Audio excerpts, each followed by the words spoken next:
J'avais fait une ou deux scènes devant la classe et ils étaient morts de rire, tout le monde était mort de rire et je me suis dit, ah, on va peut-être arrêter les maths et on va faire plus du théâtre.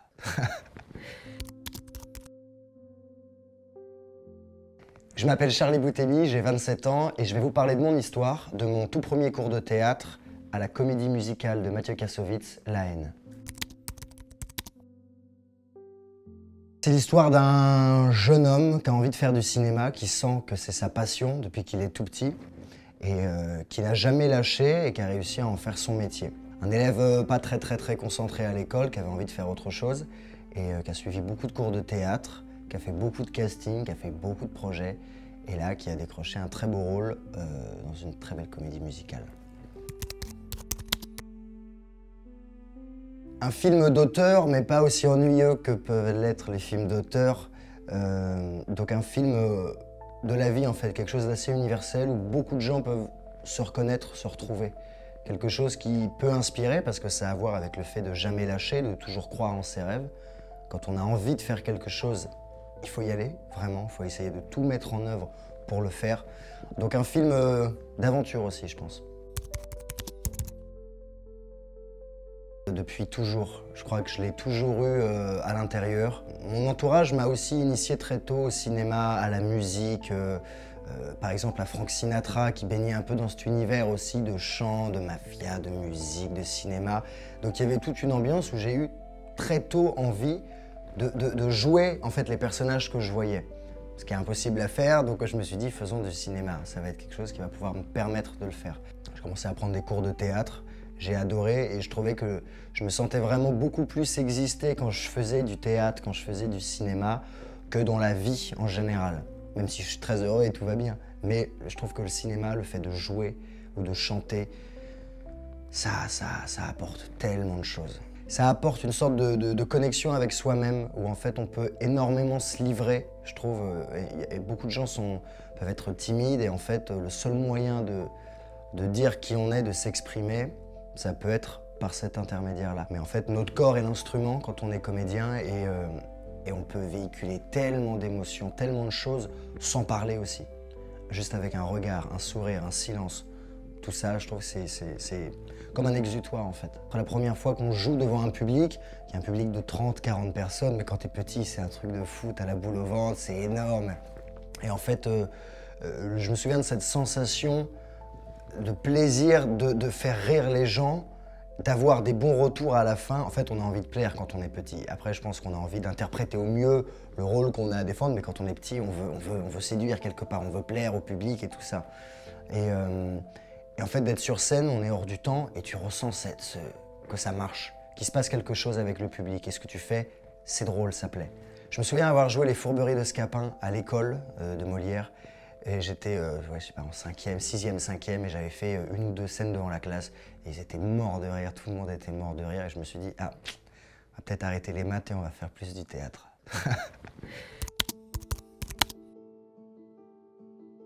Spontanément, j'ai envie de dire Indiana Jones. T'as vu, j'ai même le blouson en cuir qui va avec. C'est un film qui m'a marqué depuis tout petit. Il y a de l'aventure, il y a de la tendresse, il y a de l'humour. En fait, j'aime les films qui nous sortent vraiment de l'ordinaire. Moi, mon genre de film, c'est pas forcément les histoires très parisiennes et machin, et un peu de la vie quotidienne, mais j'aime bien, en tout cas ce que j'aimais petit, beaucoup, c'était ça, voyager. Il y en a plein, Jack Sparrow, Tyler Durden, dans Fight Club aussi, ça c'est très bon. Ils choisissent leur vie, ils arrivent plein d'aventures, une sorte de liberté qu'ils peuvent avoir, et ils se battent pour une cause, quelque part. Et je trouve que c'est ça aussi quand t'es acteur. Moi, je sais pourquoi je me lève le matin et j'adore. Et en plus, chaque jour, il y a chaque jour. On essaye, mais c'est pas la réalité de ce métier. Mais quand t'as un rôle, souvent c'est un rôle différent et t'as d'autres choses à faire, d'autres choses à jouer. Et c'est un métier qui tu apprends constamment en fait. Tu n'es pas du tout le même à 20 ans que tu le seras à 60 ans. Même dans ta façon de vivre, dans ta façon d'être. Et ça se retranscrit à l'écran. Non, c'est pas trop dur de jouer un rôle parce que j'essaye justement, en tout cas plus je fais ce métier, plus j'essaie d'être beaucoup moins en fabrication dans la vraie vie. Par exemple, je suis plus timide qu'avant. Je suis moins en show-off permanent qu'avant. Et en fait, j'ai envie de garder cette intensité, ces émotions et toutes ces choses pour vraiment les mettre au bon endroit quand il faut, c'est-à-dire devant une caméra ou sur scène ou en casting ou quand je chante et tout ça. Mais c'est pas trop dur en fait. Par contre, heureusement que je fais du cinéma, heureusement que j'ai ça pour évacuer, pour sortir et pour m'exprimer. Ouais. Quand tu fais un rôle, après il est en toi. Il y a quelque chose où tu vas ouvrir des portes d'émotions. En plus, surtout quand tu es jeune, où tu n'as pas forcément tout vécu, et où on te donne des rôles à jouer, on te dit bah, essaie de jouer ça, essaie de nous retranscrire cet état. Tu l'as peut-être pas vécu encore, donc tu te projettes, tu imagines beaucoup. Donc en fait, ça t'ouvre des portes, ça t'ouvre des aspects de toi-même, que ce soit la colère, la tristesse, tu te découvres aussi énormément en tant qu'acteur ou actrice. Donc oui, il y a des rôles qui m'ont marqué beaucoup. Je me souviens, à l'école de théâtre, j'avais fait un rôle, une pièce de Tchekhov qui s'appelle Ivanov, et j'étais arrivé sur scène, les larmes aux yeux en rampant, et j'étais au bout du bout du bout. Et ça avait été l'aboutissement des heures et des heures et des heures et des semaines de travail. Et en fait, ça, après, oui, t'en sors pas intact, ça te reste. Ne serait-ce que tu sais que tu peux aller jusqu'à ce point. Petit débrief, La haine, film réalisé par Mathieu Kassovitz en 1995, référence, chef-d'œuvre, en vrai, cinématographique, internationalement connu. Et en ce moment, nous sommes sur scène parce qu'il l'a refait, mais en comédie musicale. Donc, on va dire plus un show musical. Il n'aime pas trop le terme comédie musicale. Mais donc 30 ans après, ça ressort sur scène. Casting sauvage, on va dire, casting en libre accès, où tout le monde peut candidater, tout le monde peut envoyer. Donc il cherchait les 3 rôles principaux, Vince, Saïd, Hubert, Astérix aussi, le rôle que j'ai décroché. Et en fait, j'envoie moi un simple mail, il y avait une sorte de formulaire, j'envoie. Mais je me dis, bon, je sais pas pour quel rôle on envoie, on verra. 5 jours après, la directrice de casting, Yasmina, que j'embrasse très fort, m'envoie un mail et me dit « J'aimerais te voir en casting pour le rôle d'Astérix ». Et de là, tout a commencé en fait. Le casting a duré 6 ou 7 mois dans mon cas. Il y a eu 3 tours de casting. Ils ont vu beaucoup de gens. Et ce qui était un peu compliqué, c'était qu'entre les castings, on n'avait pas de nouvelles. Et il y avait à peu près 2 mois de délai, d'attente, où on ne savait pas si on était encore dans la... Enfin, je ne savais pas si j'étais encore dans la course, si je pouvais encore avoir de l'espoir, ou si c'était acté, c'était fini, et on n'était pas au courant. Et donc ça, c'était le 6 juillet, ce premier casting. Et la bonne nouvelle est tombée le 7 décembre, il me semble. Et voilà, alors là, c'est le meilleur cadeau de Noël, quoi. On n'y croit pas, on a envie d'y croire, mais on a tellement peur. Est-ce que c'est sûr? Est-ce que c'est sûr? Et après, le temps nous montre que oui, c'est sûr, il n'y a pas de problème, et ça y est, le rôle est à toi. Donc c'est incroyable. Ça se passe divinement bien, c'est l'aboutissement de mois de travail, de mois d'interrogation, de sueur, d'investissement considérable. Et la première était à Paris, enfin à la scène musicale, le 10 octobre. On a eu un accueil incroyable de la part du public, de la part de la presse. Les critiques sont dithyrambiques, tout le monde aime, enfin en tout cas c'est ce qu'on a. Et on est une troupe géniale. On est vraiment une famille, on fait un spectacle qui est fort, qui n'a jamais été fait, je pense, où il y a beaucoup de styles mélangés, de la culture hip-hop, du rap, un peu de chant, de la danse et puis du jeu. Donc c'est très complet.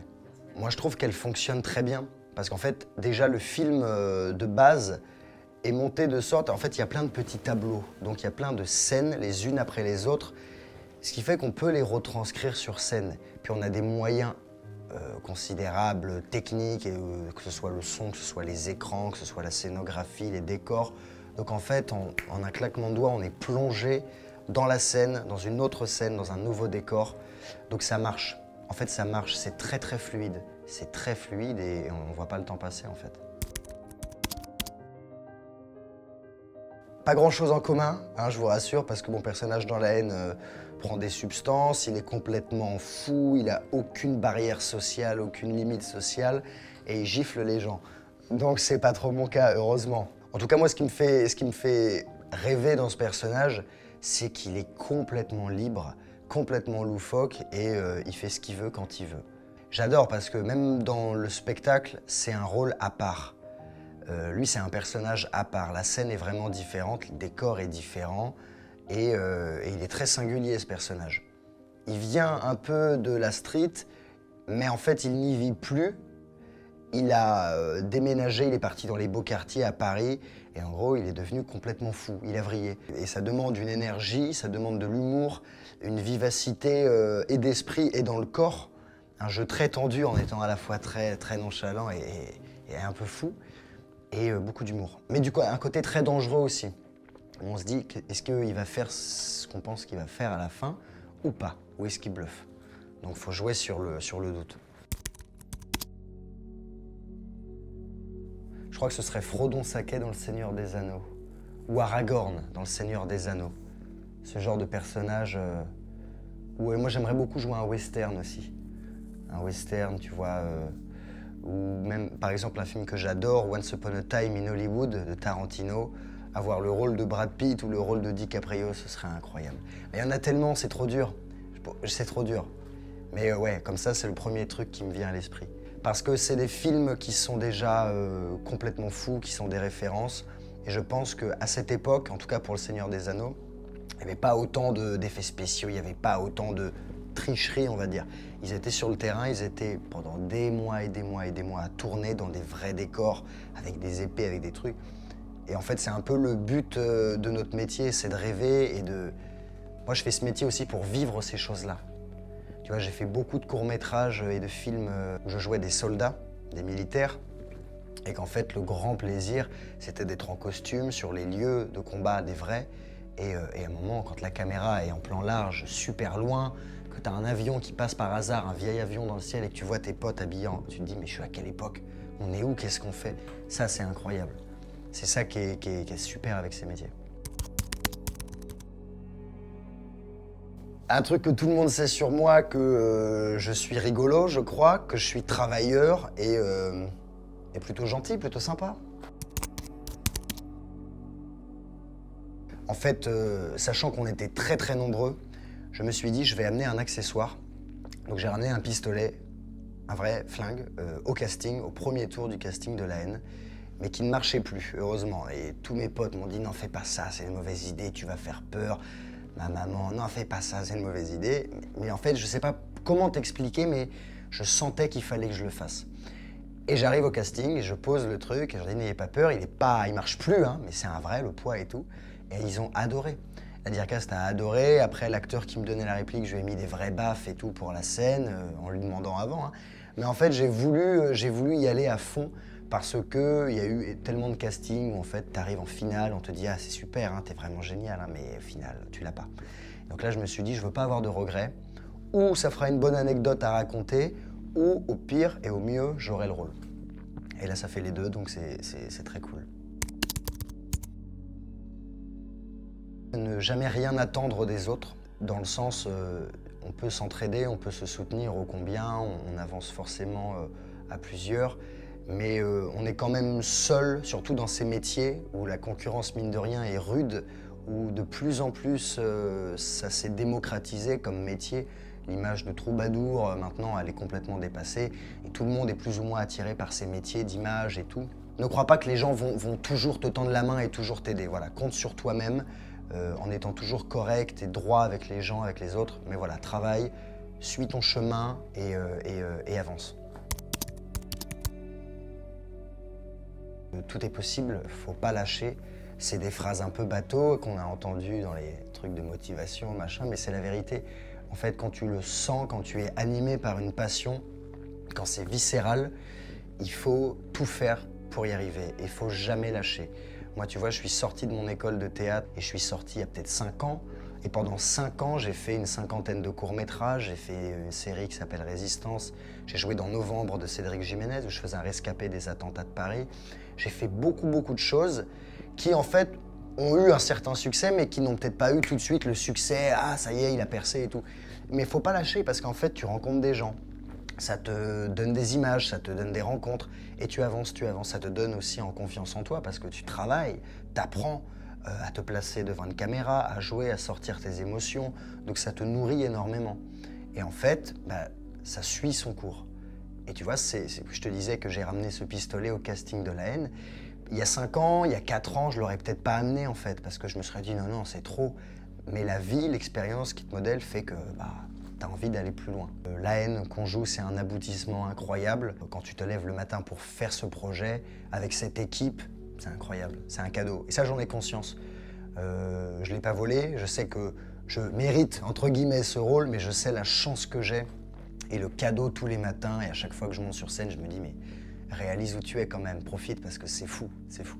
On va aller à Marseille le 8 novembre, après on va aller à Lyon, mais surtout on retourne à Paris fin novembre et tout le mois de décembre, début janvier, on est à la scène musicale quasiment tous les jours. Donc il y a le lien de la billetterie sur mon Instagram, Charlie Boutemi, et vous pouvez aller prendre vos places. Je pense que vous ne serez pas déçus. C'était Charlie et on est sur Squarely.